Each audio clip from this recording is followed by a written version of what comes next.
alamin. Wa bihi nasta'in ala umuri dunya waddin.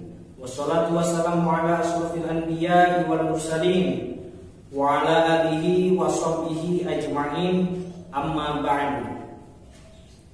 Asyhadu an la ilaha illallah wa asyhadu anna Muhammadan abduhu wa rasuluhu la nabiyya ba'dah.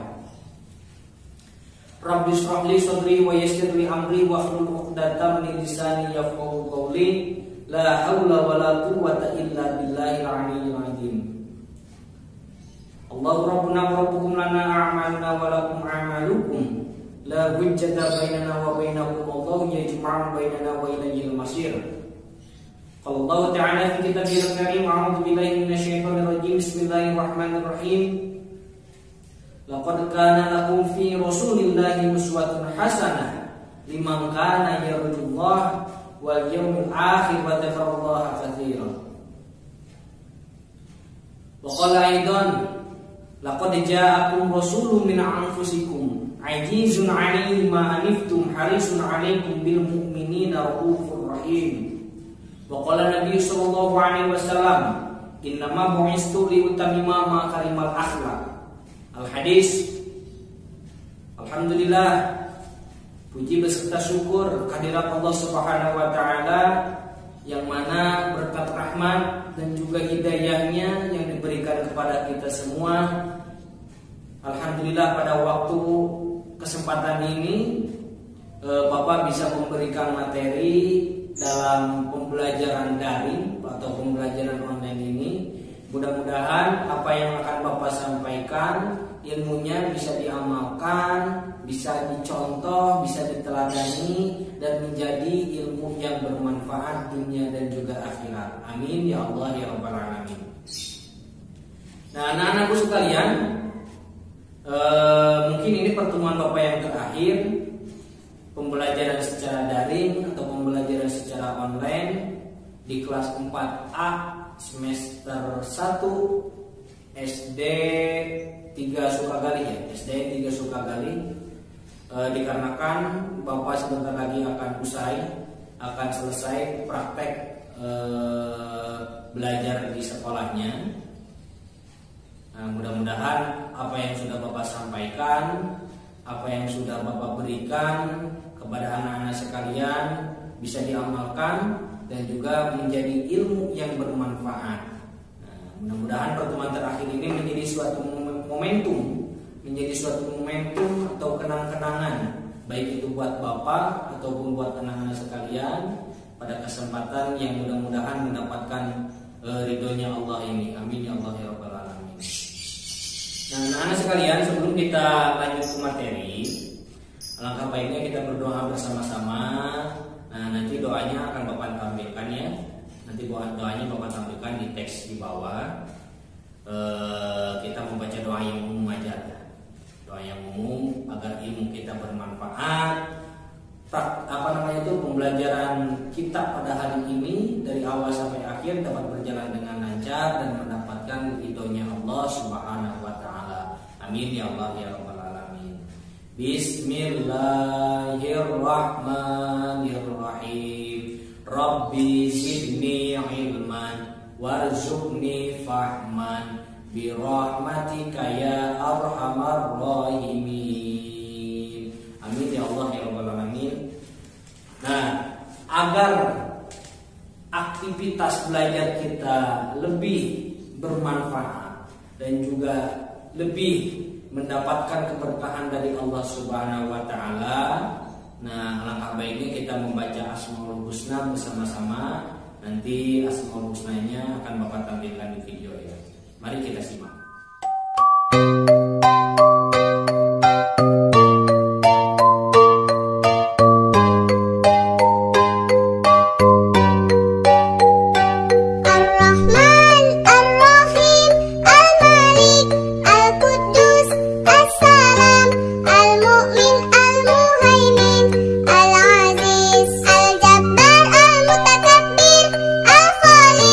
Al-Bari, Al-Musawwir,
gangguan yang lain ya.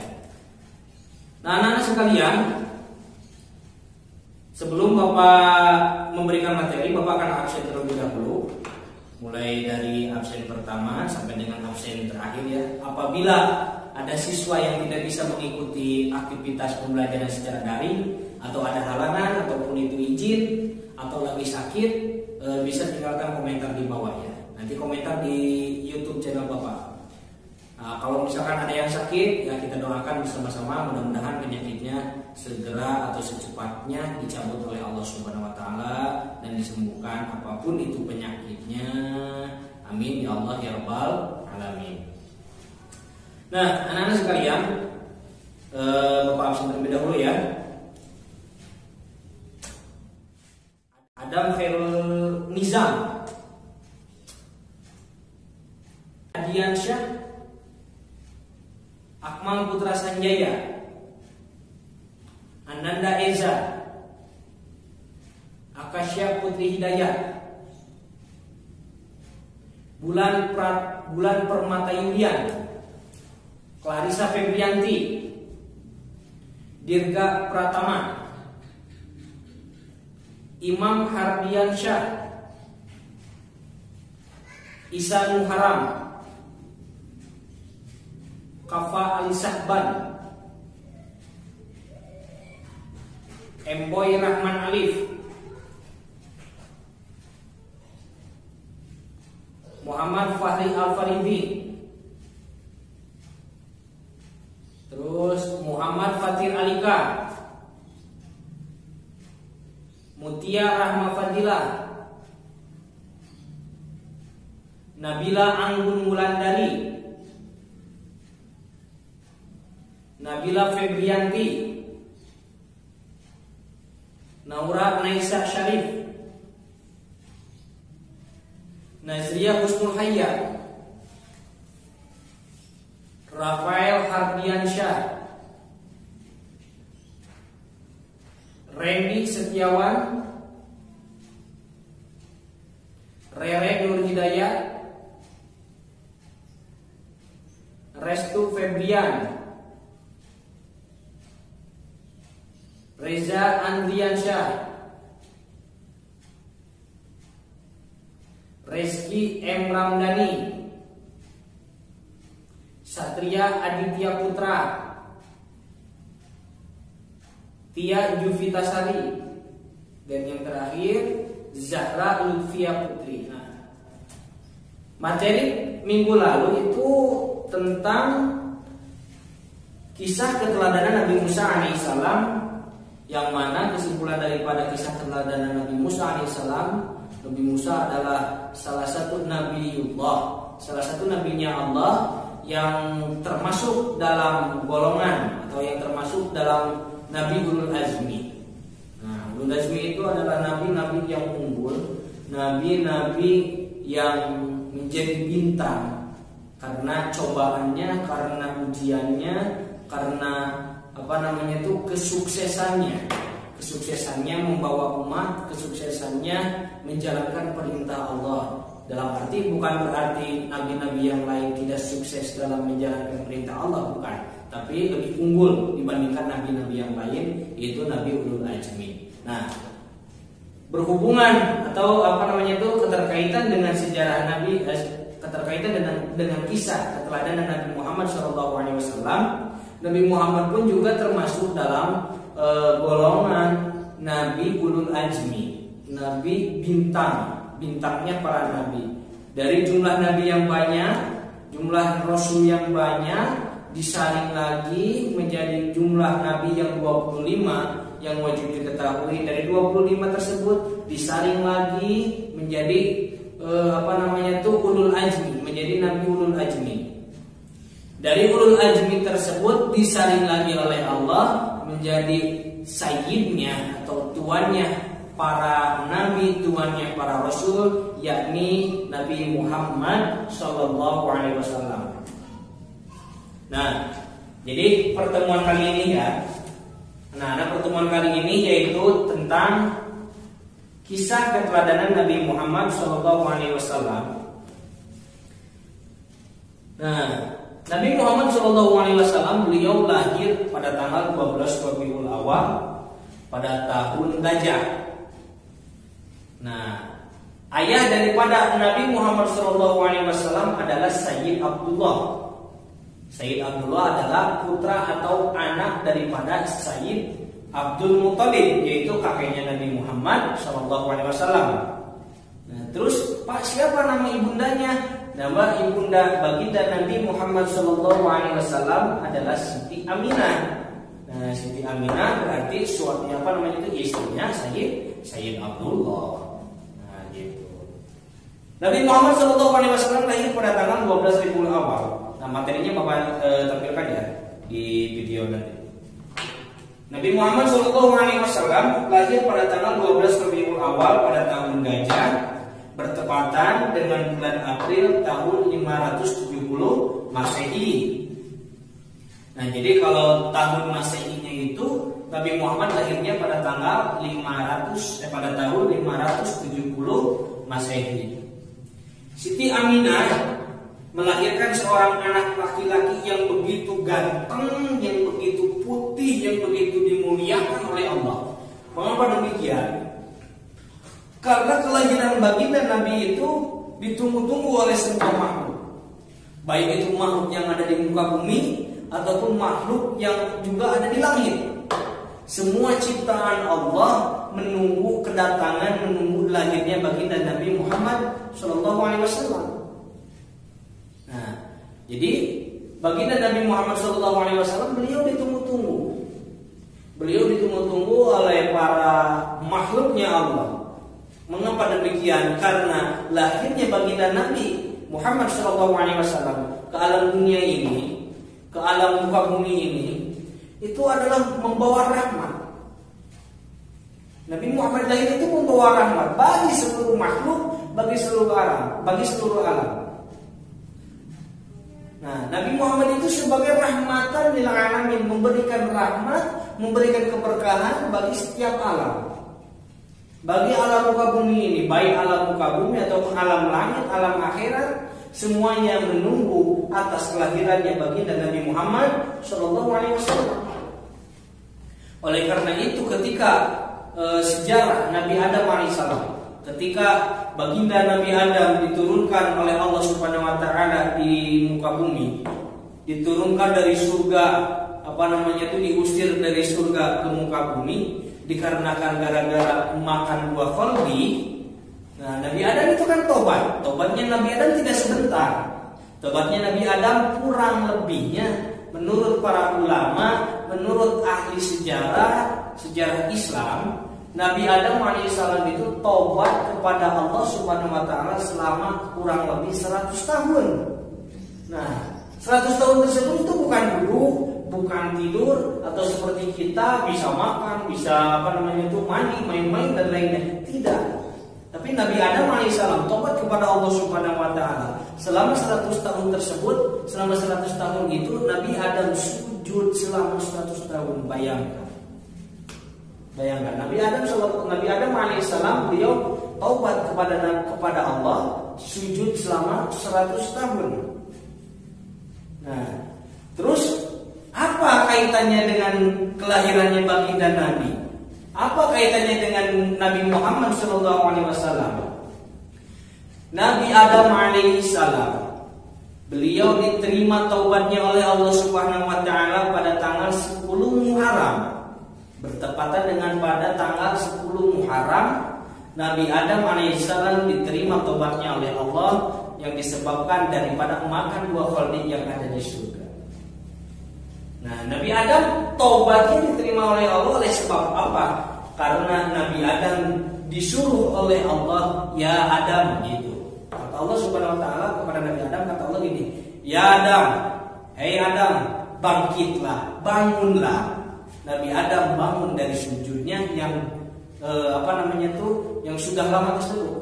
Nabi Adam sujud 100 tahun. Nabi Adam disuruh oleh Allah Subhanahu Wa Taala untuk duduk, untuk bangkit, untuk bangun. Nah, Nabi Adam disuruh oleh Allah Subhanahu Wa Taala bangun. Ketika sudah bangun, Nabi Adam disuruh oleh Allah, kalau kamu, kalau Anda, kalau mau diterima. Hai Adam, kalau misalkan mau diterima taubat kamu selama 100 tahun ini, selama berpuluh-puluh tahun ini, coba lihat di langit. Nabi Adam melihat ke atas. Nabi Adam melihat ke langit, bahwa di langit ada tulisan La ilaha illallah Muhammadur Rasulullah. Allah memerintahkan kepada Nabi Adam, hai Adam, bacakan. Nah, pada saat itu juga Nabi Adam membacakan kalimat yang ada di langit tersebut. Wahai Rabbi, wahai Tuhanku, wahai Allah, Gusti, gitulah begitu sudah nama. Siapakah Muhammad? Siapakah Muhammad yang yang disandingkan dengan nama engkau? Allah pun menjawab, Muhammad yang ada di langit tersebut, Muhammad yang yang tertulis di langit tersebut adalah kekasihku yang akan lahir 7.000 tahun ke depan. Bayangkan, Nabi Muhammad 7.000 tahun sebelum lahir saja beliau sudah ada namanya dan disaksikan oleh baginda Nabi Adam alaihissalam. Nabi Adam diterima tobatnya oleh sebab beliau membaca kalimat La ilaha illallah Muhammadur Rasulullah. Nah, di situ ada kalimat La ilaha illallah Muhammadur Rasulullah, ada lafaz Muhammadur Rasulullah. Nah, kemudian tadi yang Bapak sampaikan bahwa Nabi Adam sudah mengetahui akan lahirnya Nabi yang paling akhir, Nabi yang lahir di akhir zaman, Nabi yang mulia, manusia yang mulia. Ya Rob, siapakah Muhammad? Muhammad adalah turunanmu, Muhammad adalah orang mulia daripada turunanmu. Kapankah ia akan lahir? Beribu-ribu tahun yang akan datang, beliau akan lahir di alam muka bumi ini ketika zaman sudah akan berakhir. Jadi Nabi Muhammad SAW itu lahir ketika zaman yang memang yang akan berakhir. Jadi Nabi Muhammad lahir akan berakhirnya zaman, akan berakhirnya kehidupan di muka bumi. Gitu. Nah, kembali ke materi ya. Maaf kejauhan Bapak menyampaikannya. Dengan penuh kegembiraan, Abdul Muthalib, yaitu kakeknya Nabi Muhammad SAW, menggendong bayi itu dan dibawanya ke Ka'bah. Nah, setelah dari Ka'bah, bayi tersebut diberi nama Muhammad. Mengapa Abdul Muthalib kakeknya Nabi Muhammad memberikan nama kepada bayinya, kepada cucunya itu dengan nama Muhammad? Dikarenakan Abdul Muthalib adalah salah seorang ahli kitab, salah seorang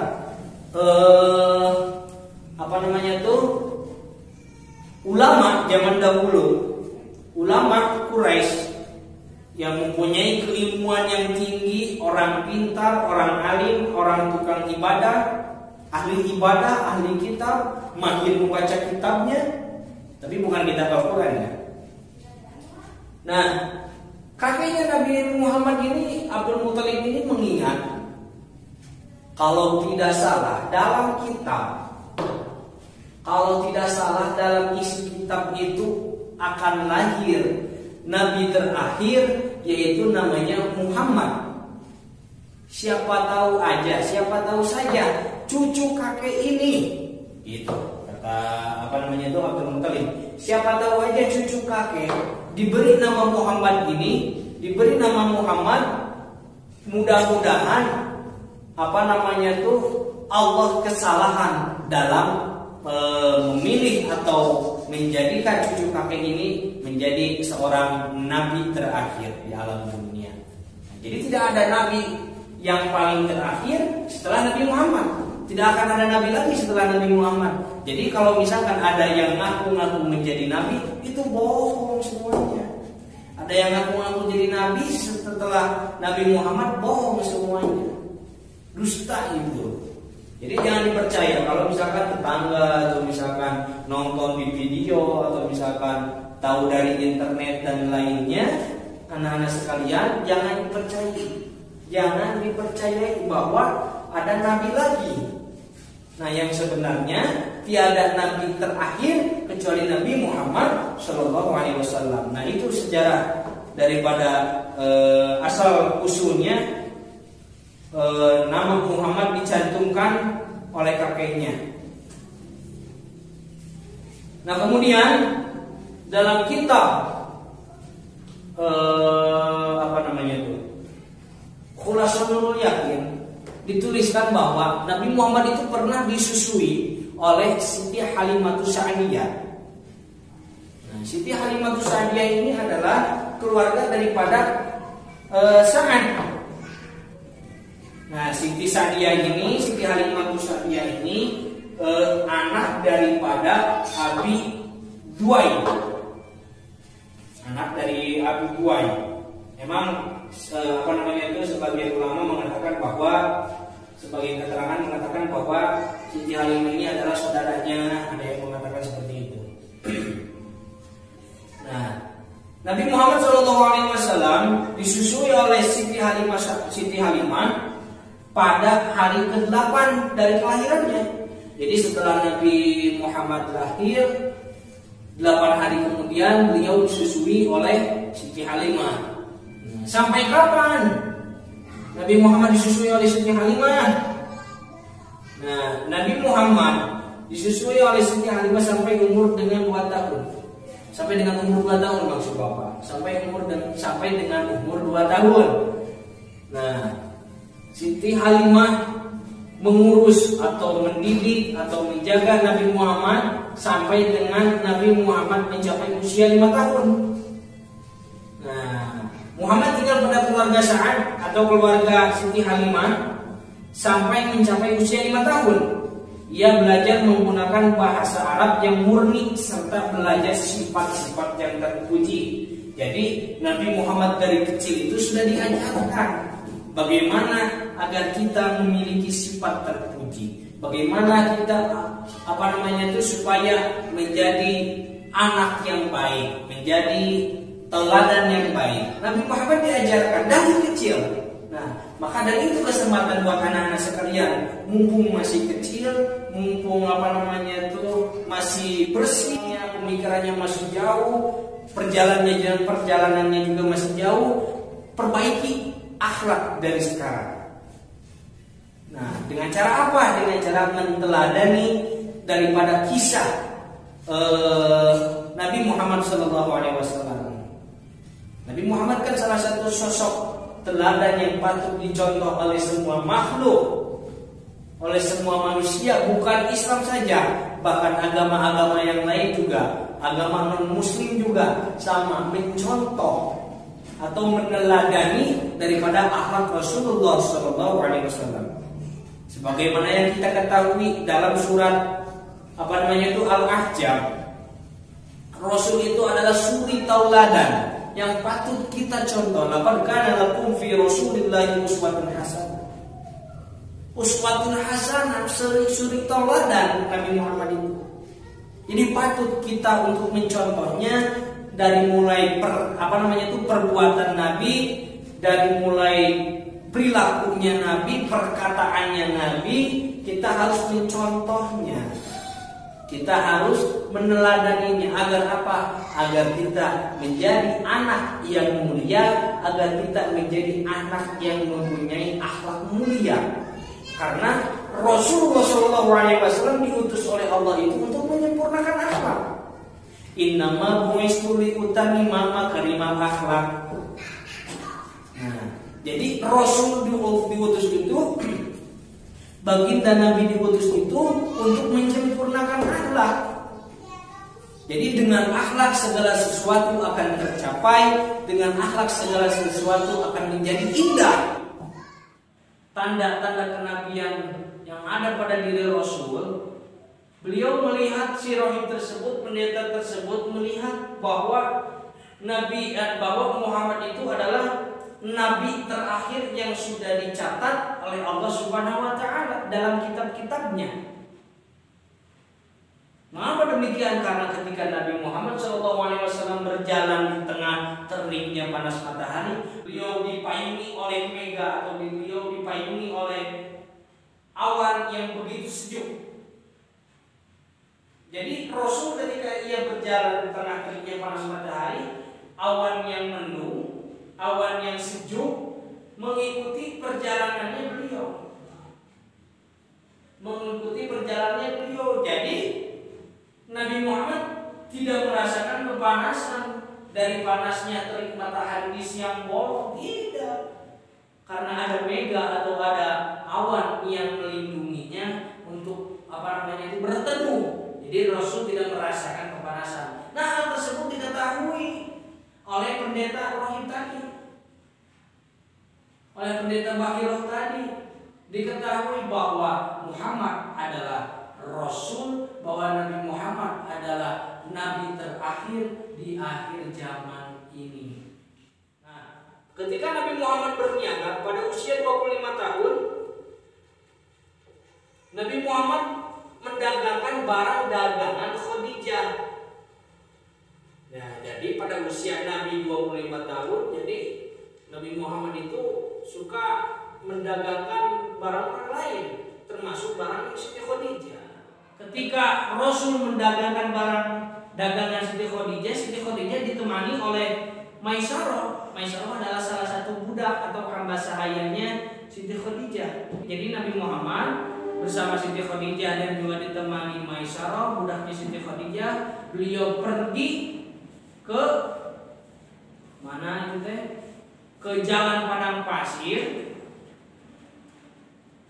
menuju Syam melalui jalan Wadil Qura, Madian dan Diyar Tamud, serta tempat yang dulu pernah dilalui oleh baginda Nabi beserta pamannya, yaitu Abu Thalib. Dengan kejujuran yang tadi, dengan kejujuran dan kemampuannya Nabi Muhammad, beliau mampu mendagangkan barang-barang Siti Khadijah. Jadi barang-barang Siti Khadijah, barang jualan Siti Khadijah habis dijual oleh baginda Nabi. Karena kenapa? Karena Nabi itu, Rasul itu kalau dagang beliau mengambil keuntungannya sedikit. Bahkan dalam keterangan yang lain, ketika Rasul berdagang, beliau tidak pernah mengambil keuntungan. Jadi beliau berjualan itu sesuai dengan harga yang beliau beli. Seperti itu anak-anak. Nah, setelah Nabi Muhammad dan Siti Khadijah dekat, setelah Nabi Muhammad mendagangkan barang dagangannya Siti Khadijah, mungkin Siti Khadijah tertarik.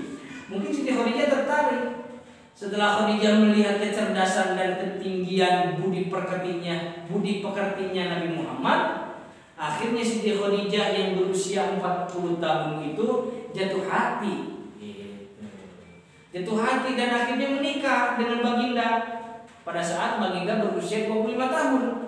Mereka menjadi suami istri yang harmonis dengan dihiasi nuansa sakinah, mawaddah, dan warahmah.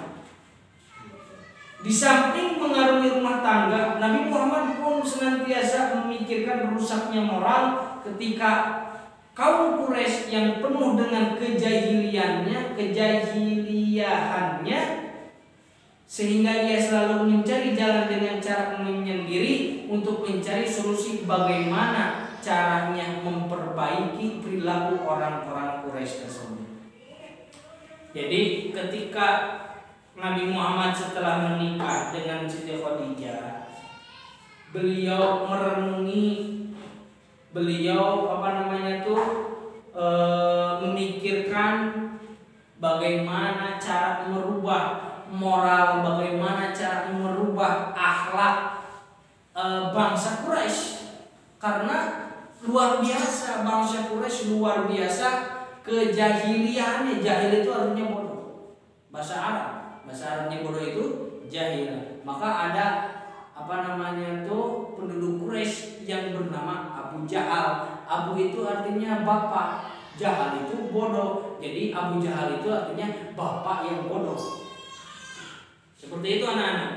Nah, jadi Rasul berpikir bagaimana caranya untuk memperbaiki moral yang ada dalam diri atau kepribadiannya bangsa Quraisy supaya berubah. Bagaimana Rasul memikirkan itu? Rasul sering menyendiri untuk memikirkan cara tersebut, untuk cara untuk cara memperbaiki perilaku orang Quraisy tersebut.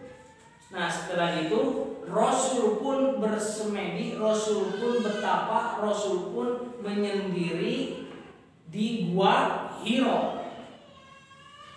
Nah, setelah Rasul menyendiri di Gua Hiro, memikirkan bagaimana caranya untuk merubah akhlak dan juga moralnya para bangsa Quraisy, orang-orang Quraisy. Rasul di Gua Hiro berdiam tanpa ditemani oleh orang lain, baik itu istrinya ataupun sahabatnya. Rasul sendiri, dan ketika itu datanglah satu malaikat atas perintahnya Allah Subhanahu wa taala, yaitu malaikat Jibril yang memberikan wahyu kepada Nabi Muhammad SAW. Ketika Nabi Muhammad berusia 40 tahun, dia pergi ke Gua Hiro untuk untuk berkholwat atau menyendiri, mendekatkan diri kepada Allah dengan berdoa. Ketika ia sedang dalam Gua Hiro tersebut, datanglah malaikat seraya berkata kepada Nabi Muhammad, Iqra, ma'a Nabi Qari. Gitu. Ketika Nabi Muhammad diberikan wahyu oleh malaikat Jibril, ketika itu Nabi Muhammad tidak bisa membaca dan juga tidak bisa menulis. Maka dari itu ketika malaikat memerintahkan kepada Muhammad, ya Muhammad, Iqra, Rasul pun menjawab dengan bahasa Arabnya seperti ini, ma'a Nabi Qari, apa yang harus saya baca? Bacalah. Dengan terkejut Nabi Muhammad menjawab, saya tak dapat membaca. Apa yang harus dibaca? Ma'a Nabi Qari. Ia merasa seolah-olah malaikat itu mencekiknya. Jadi ketika Rasul diperintahkan untuk membaca Iqra, Rasul merasakan dicekik oleh malaikat tersebut. Selanjutnya yaitu ayat kedua daripada surat Al-Alaq. Yang pertama kan Iqra. Nah, kemudian malaikat 3 kali memerintahkan Rasul untuk membaca Iqra, Iqra. Yang ketiga kalinya Iqra bismi rabbikal ladzi khalaq. Khalaqal insana min 'alaq. Iqra wa rabbukal akram. Alladzi 'allama bil qalam. 'Allamal insana ma lam ya'lam. Iqra, bacalah. Bismi rabbikal ladzi khalaq, dengan nama Tuhanmu yang menciptakan. Khalaqal insana min 'alaq, menciptakan manusia dari segumpal darah. Iqra wa rabbukal akram, bacalah dan Tuhanmu Maha Pemurah. Alladzi 'allama bil qalam, yang mengajarkan dengan pena. 'Allamal insana ma lam ya'lam, mengajarkan kepada manusia apa yang belum diketahuinya. Nah, jadi wahyu yang pertama yang diberikan, yang diturunkan oleh Allah Subhanahu wa taala kepada baginda Nabi Muhammad SAW adalah surat Al-Alaq ayat 1 sampai dengan 5. A'udzubillahi minasyaitonir rajim. Bismillahirrahmanirrahim. Iqra bismi rabbikal ladzi khalaq. Khalaqal insana min 'alaq. Iqra wa rabbukal akram. Alladzi 'allama bil qalam. 'Allamal insana ma lam ya'lam. itu kemudian beliau mengucapkan bacaan itu mengikuti apa yang dikatakan oleh malaikat. Malaikat pun setelah itu pergi. Setelah malaikat pergi, Nabi Muhammad merasa ketakutan sambil bertanya-tanya pada dirinya. Setelah menerima wahyu yang pertama itu, maka Nabi Muhammad menjadi seorang utusan atau menjadi seorang rasul, sehingga dia mempunyai kewajiban untuk menyampaikan ajaran Allah Subhanahu wa taala kepada umat manusia. Setelah rasul diutus menjadi rasul, rasul diperintahkan untuk menyebarkan agama Islam. Nah, jadi rasul menyebarkan agama Islam itu dengan cara berdakwah di Mekah. Jadi rasul itu berdakwah.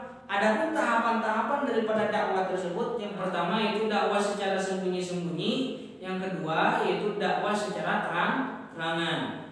Setelah Rasul menyebarkan agama Islam secara tersembunyi, secara sembunyi-sembunyi, ada pula yang mempercayai dan juga yang tidak mempercayai. Nah, orang yang pertama kali mempercayai bahwa Rasul adalah utusan Allah, bahwa Allah adalah Tuhan, bahwa Allah adalah pangeran, bahwa Allah adalah Khalik yang menciptakan, bahwa Allah adalah Tuhan yang wajib disembah. Orang yang beriman tersebut dinamakan dengan as-sabiqunal awwalun. As-sabiqunal awwalun. Nah, as-sabiqunal awwalun adalah orang-orang yang pertama masuk Islam. Secara keseluruhan ada 39 orang. Antara lain yang pertama Siti Khadijah binti Khuwailid, yang kedua ada Ali bin Abi Thalib, yang ketiga ada Zaid bin Harisah, yang ketiga ada mantan budak Rasulullah dan juga anak angkatnya. Yang selanjutnya itu ada Abu Bakar bin Abi Quhafa. Selanjutnya ada Utsman bin Affan, ada Zubair bin Awam, ada Abdurrahman bin Auf, ada Sa'ad bin Abi Waqqas dan lain-lainnya. Masih banyak lainnya, 39 jumlah orang yang menjadi as-sabiqunal awwalun. Nah, ketika Rasul dakwah, reaksi masyarakat Makkah terhadap kedatangan Islam itu berbeda-beda. Ada yang menghina dan juga ada yang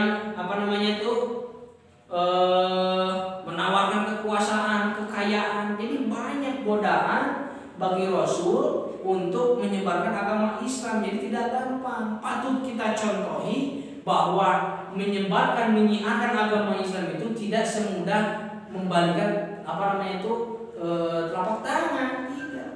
Penuh perjuangan, bahkan harus mengorbankan nyawa, harus mengorbankan darah, harus mengorbankan keluarga, harus mengorbankan harta dan segalanya. Itu menyiarkan agama Allah. Banyak rintangannya, banyak cobaannya.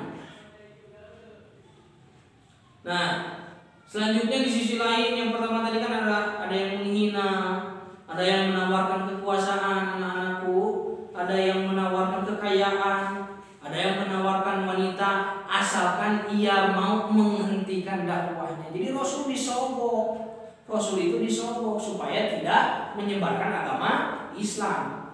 Selanjutnya itu ada juga yang kesepakatan untuk secara bergantian melakukan ibadah kepada Allah dan kepada berhala. Jadi bangsa Quraisy itu menyembah berhala sebelumnya, menyembah patung dari mulai patung yang kecil sampai dengan patung yang besar disembah oleh bangsa Quraisy. Karena pada saat itu Islam belum datang, jadi masih menyembah berhala. Nah, oleh karena Rasul sudah diutus, maka Rasul dakwah untuk menyebarkan agama Islam, untuk mengajak bangsa Quraisy untuk mengimani dan juga beribadah kepada Allah. Namun kesepakatan untuk secara bergantian ditawarkan oleh masyarakat Quraisy, oleh bangsa Quraisy, oleh bangsa Mekah agar agar pada waktu beribadah saling bergantian. Nah, seperti itu. Selanjutnya ada ancaman pembunuhan dan juga ada yang mendapatkan dukungan keluarga dekat. Dengan dukungan dari keluarga dekat, pengikut Nabi Muhammad justru lebih bertambah lagi. Jadi bertambah lagi walaupun mereka terutama yang berasal dari kalangan bawah atau orang-orang yang kurang mampu, orang yang tidak mampu. harus membayar sikap mereka dengan penderitaan. Bapak akan memberikan video tentang kisah keteladanan Nabi Muhammad SAW. Nah, disimak baik-baik, mohon perhatikan. Apabila ada yang tidak dimengerti bisa ditanyakan ke Bapak di komentar atau bisa langsung jawab ke Bapak, boleh. Nah, jadi perhatikan baik-baik, simak dengan baik-baik video yang akan Bapak tayangkan berikut.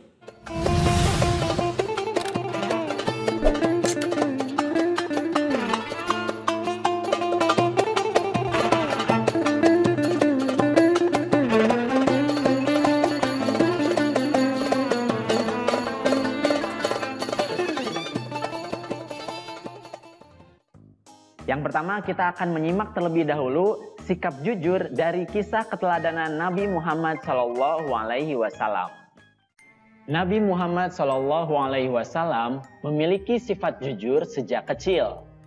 Pada saat Nabi Muhammad SAW masih muda, Nabi mengikuti pamannya berdagang ke negeri Syam. Beliau berdagang dengan jujur, tidak pernah mengurangi berat timbangan, menyampaikan kelebihan dan kekurangan barang dagangannya kepada pembeli, serta menyampaikan keuntungan sesuai dengan yang didapatkannya kepada majikannya. Pada saat usia Nabi Muhammad SAW menginjak 35 tahun, Nabi Muhammad SAW bersama-sama dengan orang-orang Quraisy diminta untuk memperbaiki Ka'bah. Ketika pembangunan sudah sampai ke bagian Hajar Aswad, bangsa Quraisy berselisih tentang siapa yang mendapatkan kehormatan untuk meletakkan Hajar Aswad ke tempatnya semula. Pada akhirnya mereka sepakat menunjuk Nabi Muhammad SAW sebagai orang yang tepat untuk melakukan hal tersebut. Rasulullah pun kemudian menyarankan suatu jalan keluar yang sebelumnya tidak terpikirkan oleh mereka. Beliau mengambil selembar selendang. Kemudian Hajar Aswad itu diletakkan di tengah-tengah selendang tersebut. Beliau lalu meminta seluruh pemuka kabilah yang berselisih untuk memegang ujung-ujung selendang itu. Mereka kemudian mengangkat Hajar Aswad itu bersama-sama. Setelah mendekati tempatnya, Rasulullah SAW lah yang kemudian meletakkan Hajar Aswad tersebut. Ini merupakan jalan keluar yang terbaik. Seluruh kabilah setuju dan meridhoi serta mempercayakan jalan keluar ini. Mereka pun tidak jadi saling berselisih. Sejak saat itu, Nabi Muhammad SAW dikenal di antara kaumnya dengan sifat-sifat yang terpuji. Sudah sejak lama Nabi Muhammad SAW dikenal di antara kaumnya dengan sifat-sifat yang terpuji, terutama sifat jujur ini. Para sahabat dan pengikutnya sangat menghormati dan mencintai Nabi Muhammad SAW, sehingga beliau diberi gelar Al-Amin, yang artinya adalah orang yang dapat dipercaya. Pada saat Nabi Muhammad SAW diangkat menjadi Rasul dan diperintahkan berdakwah kepada orang-orang Quraisy untuk pertama kalinya, Nabi Muhammad SAW kemudian mengundang semua suku Quraisy dari atas Bukit Sofa. Semua suku Quraisy memenuhi undangan beliau. Setelah semua berkumpul, Nabi Muhammad SAW berkata dengan penuh percaya diri, "Apa pendapat kalian jika kuberitahu bahwa ada sepasukan kuda mengepung kalian di lembah? Apa kalian percaya kepadaku?" Suku Quraisy itu menjawab dengan kompak, "Benar, kami tidak pernah mempunyai pengalaman bersama engkau kecuali kejujuran."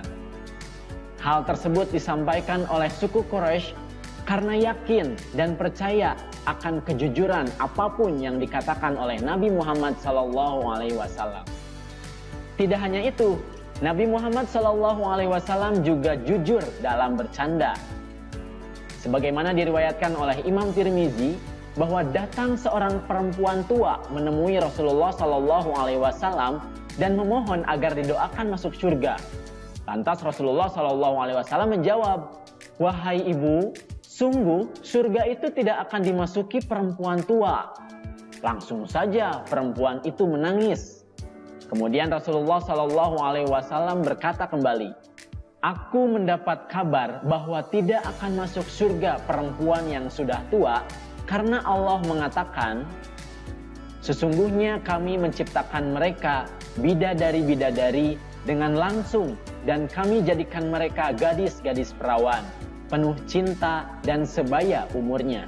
Quran Surat Al-Waqiah ayat 35-37. Seketika itu juga, perempuan tua yang menangis tadi pun tersenyum dan mengetahui bahwa di dalam surga, semua yang tua akan dijadikan muda. Nah adik-adik, tadi kalian sudah menyimak kisah keteladanan Nabi Muhammad SAW, terutama dalam hal kejujuran. Sekarang kita akan menyaksikan kisah keteladanannya dalam hal kasih sayang. Pada suatu hari, Rasulullah SAW hendak pergi ke masjid dan kebetulan melewati rumah nenek tua Yahudi yang sangat membencinya. Ketika melewati rumahnya tersebut, Rasulullah SAW dilempari kotoran oleh nenek tua Yahudi tersebut. Akan tetapi Rasulullah SAW tidak marah setelah mengetahui siapa yang melempari kotorannya tersebut. Rasulullah SAW malah tersenyum dan mengucapkan salam kepada nenek tua Yahudi tersebut. Nenek tua Yahudi pun melotot kepada Nabi Muhammad SAW dan berkata, "Enyah kau," kepada Nabi Muhammad SAW. Hari berikutnya terjadi kejadian serupa.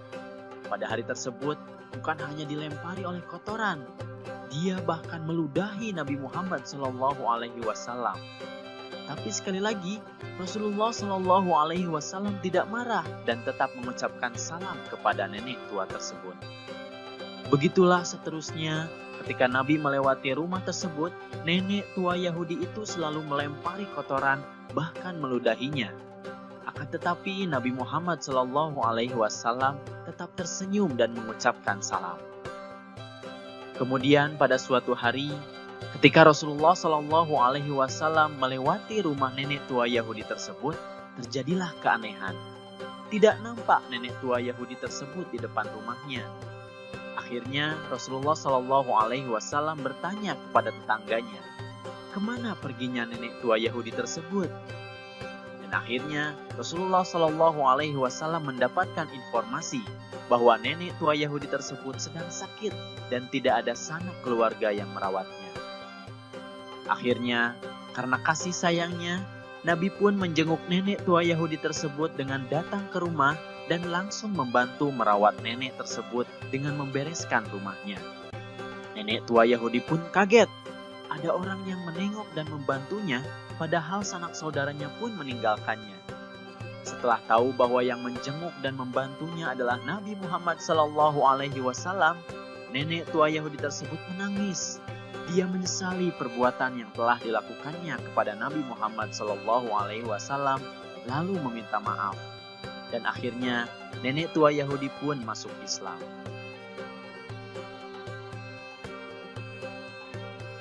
Dalam kisah lain, Nabi Muhammad SAW menunjukkan kasih sayangnya kepada anak yatim piatu.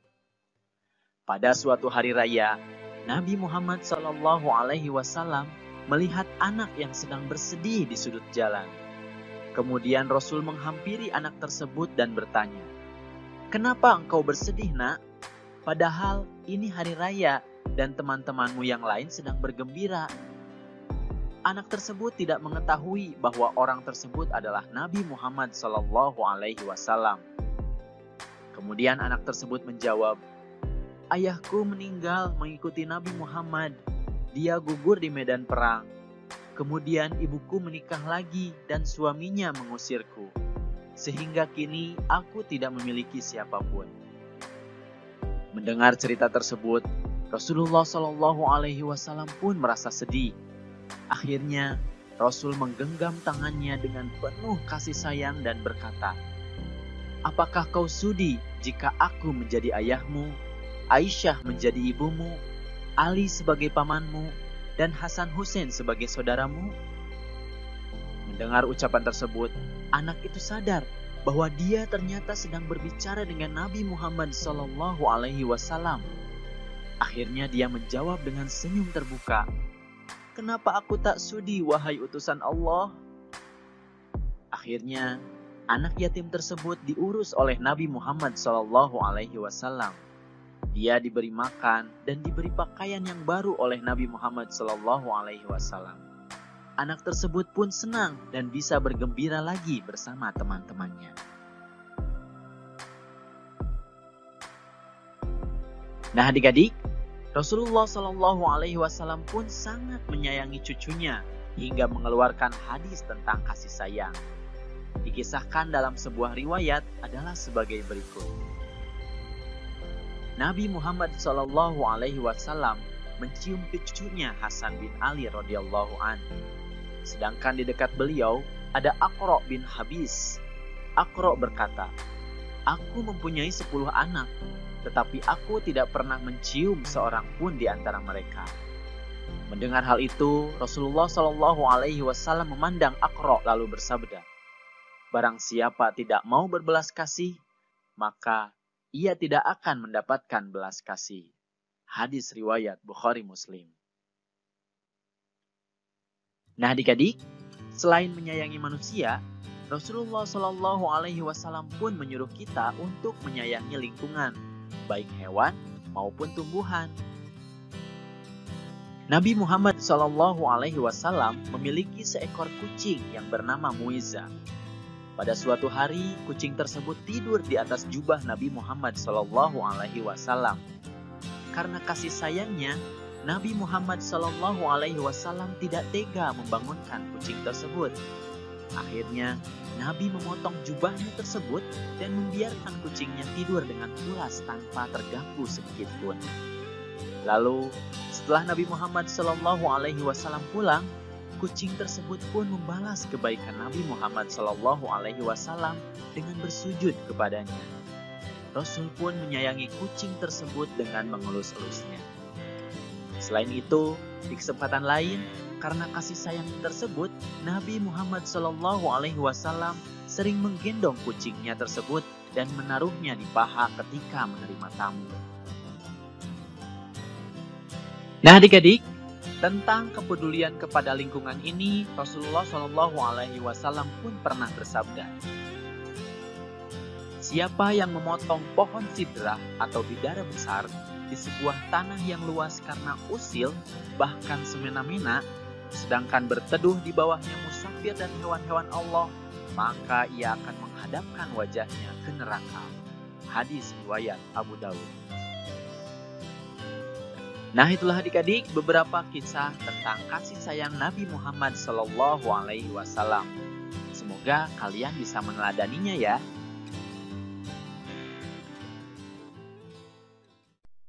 Nah adik-adik, tahukah kalian bahwa Nabi Muhammad SAW diutus oleh Allah Subhanahu wa Ta'ala ke muka bumi ini adalah sebagai rahmatan lil alamin atau pembawa kasih sayang bagi alam semesta ini. Misi tersebut bukan hanya bagi bangsa Arab ketika itu, tetapi juga bagi seluruh alam sampai sekarang dan akhir zaman. Tentunya kalian ingin tahu lebih jauh kan, apa sih tujuan Nabi Muhammad SAW berdakwah? Tujuan dakwah Nabi Muhammad SAW adalah untuk mengubah keadaan masyarakat yang jahiliyah menjadi masyarakat yang sejahtera berdasarkan agama tauhid, yaitu agama yang meyakini bahwa Allah Subhanahu wa Ta'ala adalah Tuhan yang Maha Esa. Selain itu, dakwah beliau juga bertujuan untuk menanamkan akhlak terpuji yang senantiasa membawa kebaikan baik kepada sesama manusia maupun kepada lingkungan sekitar kita. Oleh karenanya, untuk kebaikan diri kita dan orang lain, kita harus selalu berperilaku sesuai dengan ajaran Rasulullah SAW.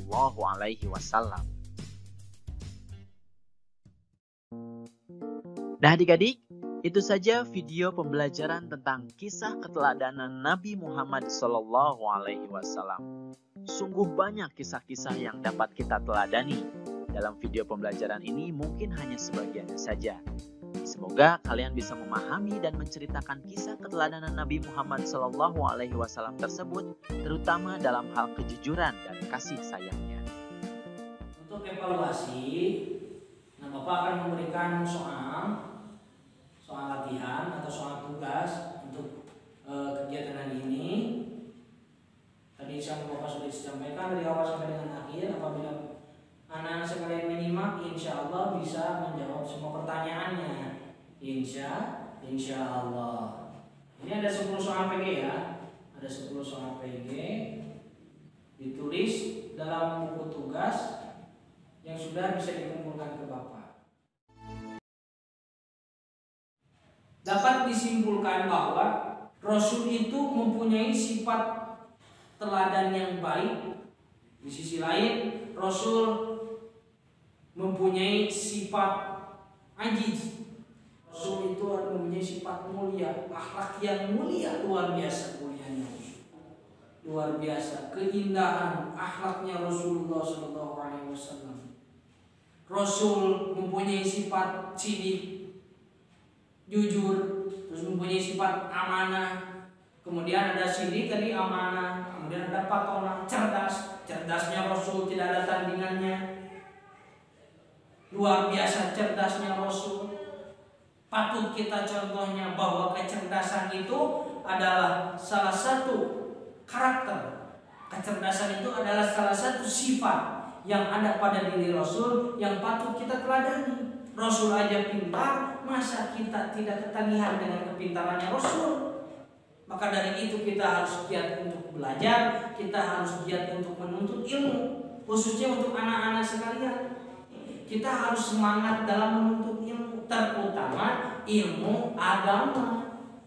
Kalau misalkan kita daripada pulang sekolah main bola lah atau main yang lainnya lah, daripada kita main, daripada kita tidur, daripada kita leha-leha, daripada kita main game, main HP, lebih baik ketika kita pulang sekolah langsung kita datang ke madrasah diniyah bagusnya.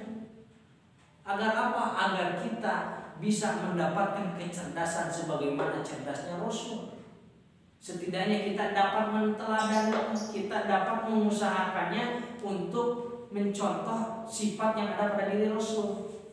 Seperti itu. Jadi pesan dari Bapak, ketika anak-anak sekalian pulang dari sekolah, daripada tidur, daripada main game, main HP, lebih baik ngaji sore atau ngaji agama, sekolah diniyah, daripada main, daripada sepedahan, misalkan daripada main kelereng, main kucing-kucingan, lari-larian, main bola, main game, main HP, daripada melakukan hal tersebut, lebih baik mengikuti aktivitas ngaji sore. Nah, dia kan di Honjeluhur ada, aktivitas ngaji sore, sekolah agama sore ada. Nah, kalau misalkan minat bisa langsung tanpa dipungut biaya. Promosi sedikit. Tanpa dipungut biaya. Nah, jadi kalau misalkan pulang sekolah mau ikut sekolah agama bisa langsung ke Honjeluhur ya, ke pesantren Al-Majid. Nah, terus Rasul mempunyai sifat tabligh. Jadi ilmu yang ada pada diri Rasul tidak pernah disembunyikan. Ilmu yang ada pada diri Rasul tidak pernah disembunyikan. Bahkan Rasul tidak pernah menyembunyikan ilmu tersebut. Tidak pernah Rasul menyembunyikan ilmu, karena Rasul mempunyai sifat tabligh. Yang wajib kita ketahui untuk menteladani kisah, untuk menteladani baginda Nabi Muhammad SAW, baik dari segi akhlak, dari segi perilaku, kepribadian, tingkah lakunya, ya minimal kita dapat melaksanakan, dapat mengusahakan, menjalankan sifat yang wajib pada diri Rasul: sidik, amanah, fatonah, tabligh. Sidik, amanah, tabligh, fatonah. Gitu. Minimal 4 sifat terpuji dan juga wajib yang ada pada diri Rasul, kita harus teladaninya.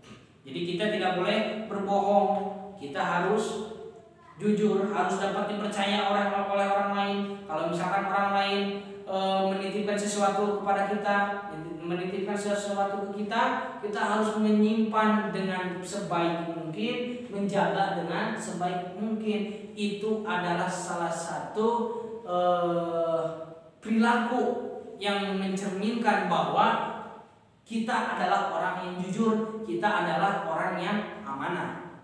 Kemudian Rasul mempunyai sifat patona, mempunyai sifat tablik, Rasul mempunyai sifat patona. Nah, alangkah baiknya kita mencerminkan sifat yang sifat patona tersebut pada diri kita sendiri dengan cara menuntut ilmu, dengan cara belajar semaksimal mungkin, seberusaha mungkin. Jangan leha-leha, jangan banyak main. Gitu. Karena kesempatan tidak ada duanya. Kesempatan tidak akan datang dua kali, satu kali. Nanti ketika kelak anak-anak sekalian, adik-adik sekalian, teman-teman sekalian berinjak dewasa, akan kerasa penyesalan waktu kecil enggak ngaji, waktu kecil sekolahnya sering bolos.